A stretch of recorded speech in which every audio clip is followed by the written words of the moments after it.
सर्व पत्रकारांचं मी मनापासून स्वागत करतो। आपल्या सगळ्यांना माहिती आहे, काल कोर्टाने उबाठा गटाचे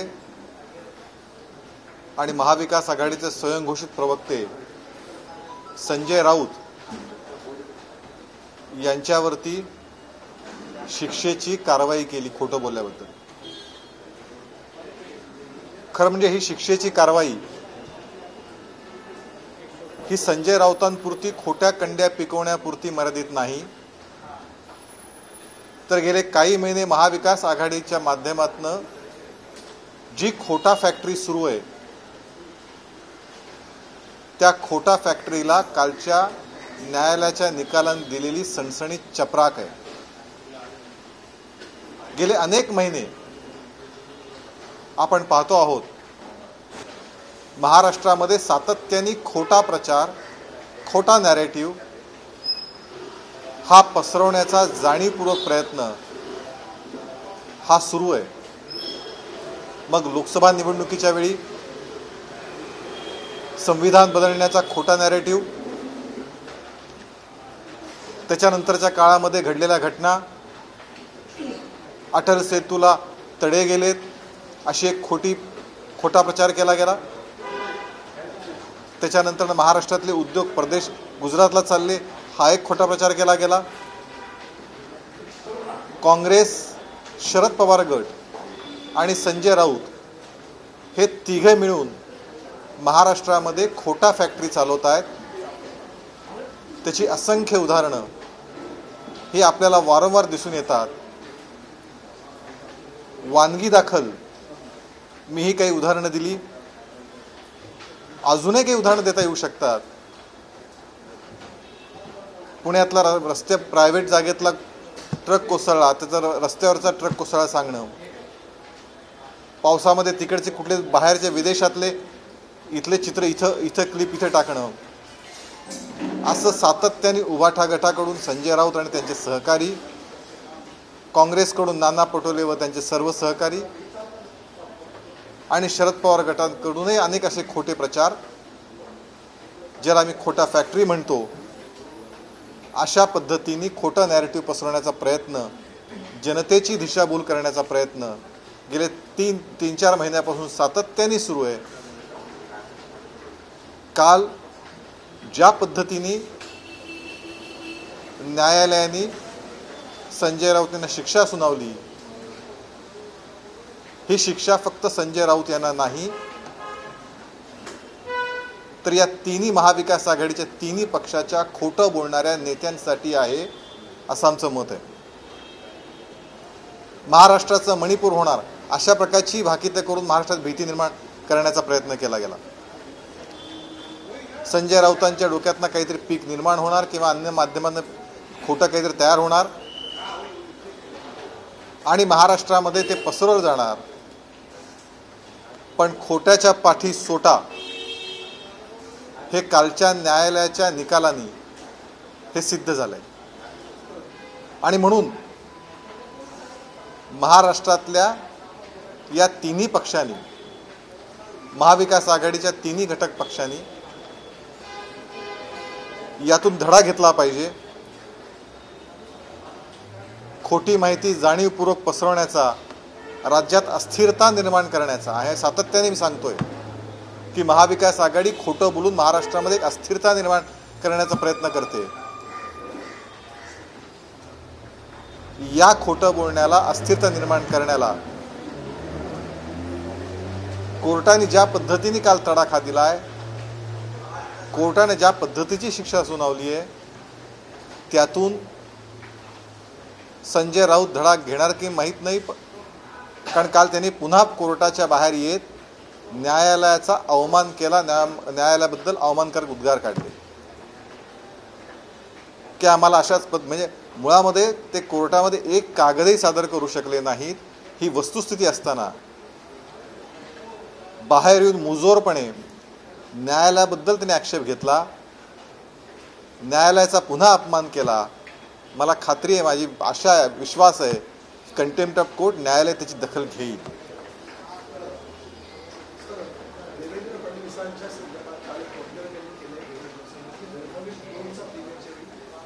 तीनची पटायला त्याच्यावरती राऊत म्हणतात की विकत घेतला असा चित्रपट आता मी काढण्याचा विचार करत आहे. विकत घेतला श्याम हा पिक्चर काढेल की नाही मला माहिती नाही, पण खड्ड्यात घातला पक्ष आणि नेते असा संजय राऊतांवरती पिक्चर नक्की करता येऊ शकतो आणि संजय राऊत त्याचं स्क्रिप्ट तयार करू शकतात. केंद्रीय गृहमंत्री अमित शहा यांनी 2 दिवसाचा दौरा केला होता. आता पुन्हा एकदा माहिती मिळते की अमित शहा हे मुंबईचा सुद्धा दौरा करणार आहेत आणि मुंबईतील डेंजर झोनमध्ये असलेल्या जागांची आढावा घेऊन त्यांना कसं आपल्याकडे महायुतीकडे वळवत आहेत याचा आराखडा तयार करण्यात आला. तुम्हाला या संदर्भात काय कल्पना? मला असं वाटतं त्याची ज्यावेळी हा दौरा ठरेल त्याचा अधिकृत माहिती तुम्हाला दिली जाईलच. पण महाराष्ट्रामध्ये एकूण माननीय अमित शहा हे निवडणुकीचे रणनीतिकार मानले जातात. प्रत्येक या देशातल्या अनेक राज्यांमध्ये त्यांची रणनीती ही यशस्वी झाली निवडणुकांच्या बाबतीतली आणि स्वाभाविकपणे महाराष्ट्रातल्या होणाऱ्या येणाऱ्या आगामी विधानसभा निवडणुकीच्या पार्श्वभूमीवर महाराष्ट्रातले विविध विभागीय जी सेंटर्स आहेत, मग ते संभाजीनगर, नागपूर, नाशिक, पुणे, पश्चिम महाराष्ट्राचं कोल्हापूर अशा ठिकाणी त्यांच्या सभा झाल्या. या सभांमधून त्यांनी कार्यकर्त्यांना मार्गदर्शन केलं. आता मुंबई कोकण हा पट्टा राहिला आहे, त्यामुळे जेव्हा अशी तारीख ठरेल ते आपल्याला त्याचा अधिकृतपणे सांगण्यात येईल. आणखी एक महत्त्वाचा प्रश्न आहे की कालचं जे पुण्यातलं मेट्रोचं उद्घाटन ते लांबलं गेलं होतं ते आता पुन्हा एकदा 29 तारखेला ऑनलाईन पद्धतीने जे ते करण्यात येणार आहे. पण आता जर पाहिलं तर पुण्यातली परिस्थिती खूप बिकट झालेली आहे. पुणे मेट्रो स्थानकाबाहेर पोलिसांचा बंदोबस्त पाहिला मिळते. विरोधकातून म्हटलं जातं की आम्ही स्वतःनी मार्गिका असं आहे, ज्यांना आयुष्यात शरद पवार गटाचे किंवा उभाठा गटाचे जे कोणी आंदोलन करतायत काँग्रेसची लोक, त्यांना आयुष्यात पुणेकरांच्या भल्यासाठी एक वीट रस्ता आली नाही. पुणे मेट्रोचा प्रस्ताव हा 2006चा प्रस्ताव आहे.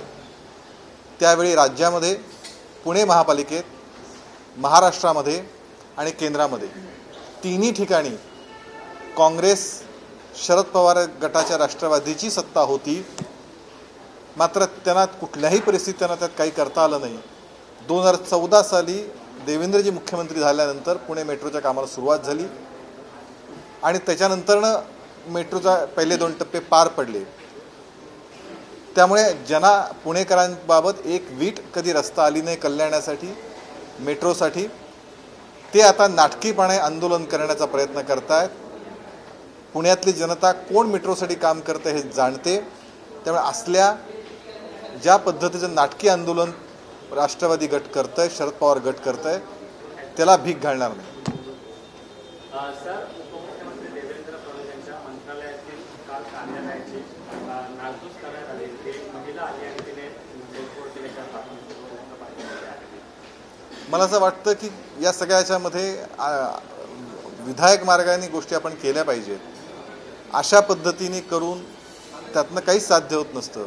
एखादा प्रश्न मिटला नाही, खरं देवेंद्रजींचं ऑफिस हे लोकाभिमुख ऑफिस समजलं जातं. तिथे तात्काळ कारवाई होते प्रश्नांवरती, पण तरीसुद्धा अशा प्रकारचं खरं नासधूस करून यामध्ये काहीच साध्य होणार नसतं. तर लोकाभिमुख जे सरकार जे खातं आहे तिथे अधिक चांगल्या पद्धतीने आपल्या मागण्या मांडून आपल्याला हवा तो न्याय मिळवता येतो हे आपण लक्षात ठेवलं पाहिजे. सर, देवेंद्र फडणवीसांनी एक महत्त्वाचं वक्तव्य काल केलं. राष्ट्रवादीची मते न मिळाल्यानेच लोकसभेत जो तो पराभव पाहायला मिळाला. आज ज्यावेळेस राष्ट्रवादी आला त्यावेळेस भाजपच्या अनेक ग्राउंडवरच्या कार्यकर्त्यांना ती युती मान्य होती, पण आता आम्ही त्याच्यात तोडगा लावतो. कसं वाटतं? मला असं वाटतं देवेंद्रजींनी ते वाक्य पूर्ण आपण नीट कोट केलं पाहिजे, अर्धवट कोट करता कामा नये. देवेंद्रजी असं त्यावेळी म्हणाले ते की ती युती झाल्यानंतर ना स्वाभाविक आहे आम्ही दोन्ही भारतीय जनता पार्टी आणि शिवसेना ही नॅचरल युती आहे. त्यामुळे भारतीय जनता पार्टीचे कार्यकर्ते शिवसेनेचे कार्यकर्ते सहजपणे एकत्र होते. दोघांची मतं पण एकमेकांना सहजपणे ट्रान्सफर होतात. पण पहिल्यांदाच राष्ट्रवादी आमच्यासोबत आली होती, त्यामुळे पहिल्यांदा ज्यावेळी येतं त्या अशा पद्धतीच्या काही गोष्टी होतात असं ते पूर्ण त्यांचं विधान होतं. मला असं वाटतं की आता तिन्ही पक्ष एकत्रितपणे महायुती म्हणून कामाला लागलेत, त्याकडे आपण पाहिलं पाहिजे.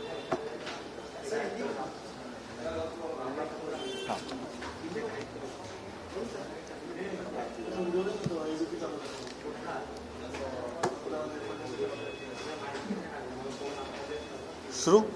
हाँ,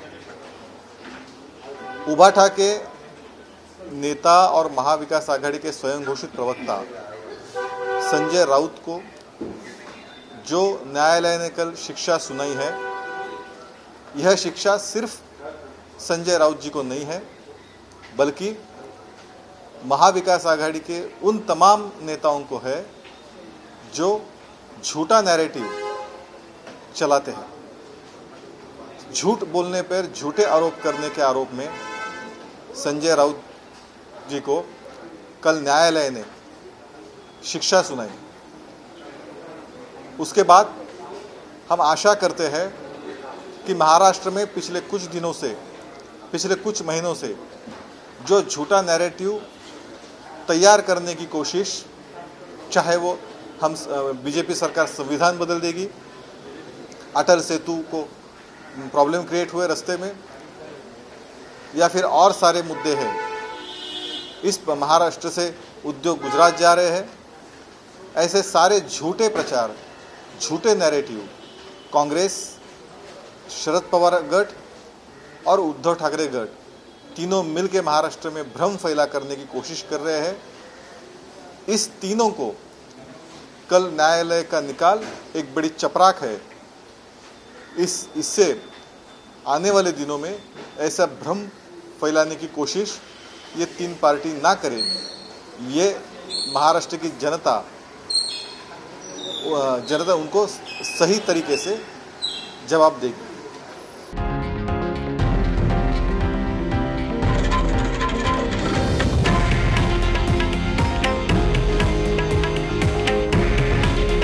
हे आहे देशातील नंबर 1 न्यूज नेटवर्क आणि आपण पाहत आहात TV9 मराठी।